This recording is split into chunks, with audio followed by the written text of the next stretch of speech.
Hi everyone, and peace be upon you. Thank you for inviting me to present my reflections on social resilience and migration. First, I will comment on the popular definition of resilience that defines resilience as a capacity or ability to deal with challenging circumstances. Talking about ability or capacity of someone tend to identify or categorize people as resilient or non-resilient.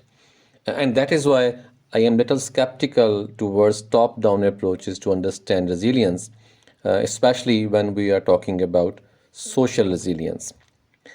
So, using this definition as a yardstick, it means that definition can be used to screen so-called psychologically fit individuals or groups who have certain characteristics that paint them as resilient, while the others who are non-resilient may possess certain negative characteristics or weaknesses that make them unable to withstand adversity.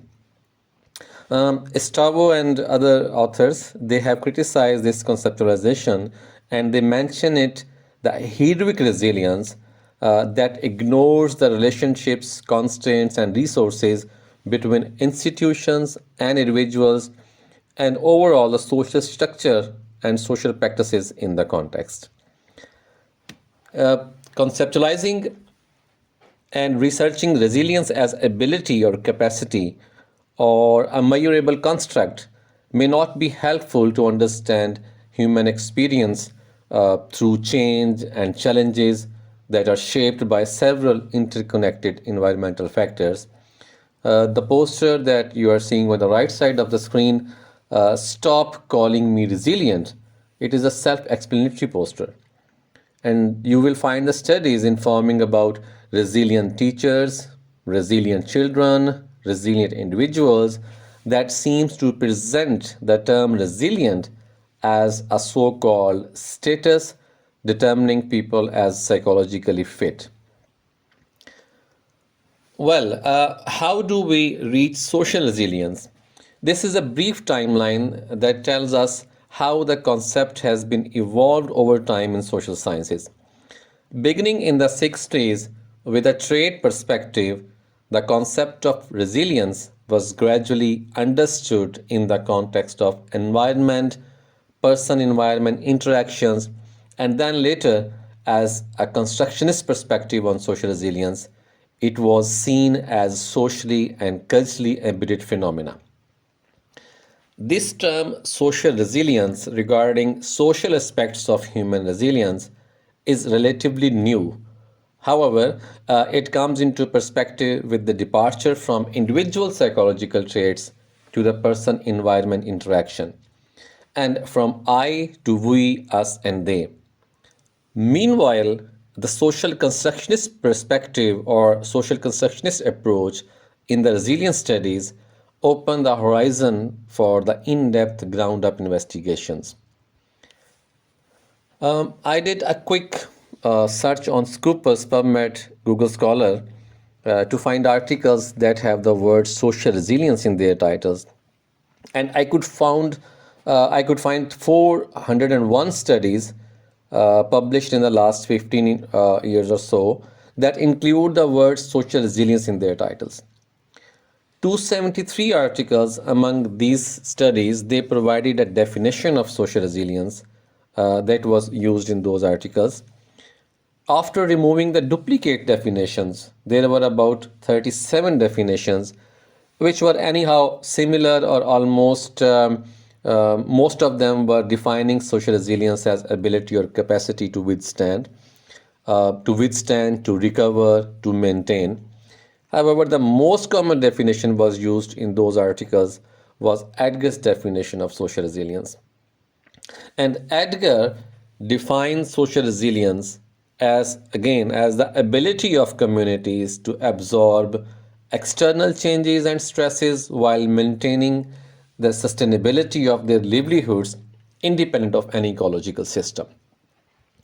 Now, as I have already shared my concerns regarding putting it as ability, if I replace the word ability with the verb experience, then the definition should look like social resilience as the experience of communities to absorb external changes and stresses while maintaining the sustainability of their livelihood independent of ecological system. Then, in my opinion, we as researchers will be in a position to contextualize the human experience and corresponding human behavior with reference to a broader social experience grounded in textual and structural aspects of the phenomena.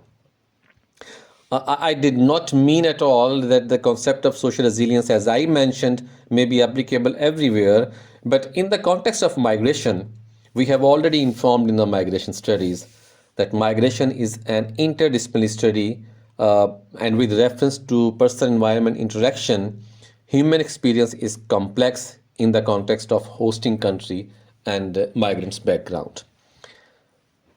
If we have a look at human migration, especially from the war-torn societies to Europe, there are push factors that force people to move out of their homelands and the pull factors that motivate people to seek refuge in the host countries.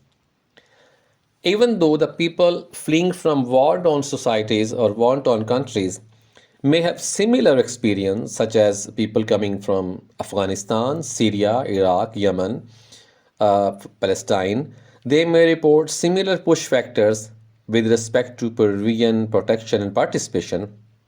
However, the experience of living in the host country, for example in Sweden, may be different for Afghans, Syrians, Iraqi, or other refugees. On the other hand, the experience of living as immigrants in the host country itself has two sides that may not be in line with each other.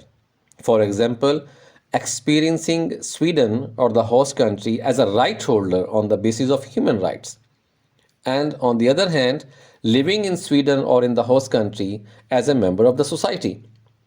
In both cases, there is a tension, and in both cases, the social experiences of the immigrants are important to understand change, challenge, and continuity in their lives. So, for a comprehensive understanding of social resilience in the context of migration, experience based on the purview of human rights versus being recognized as a member of the society, both are important to capture in the studies.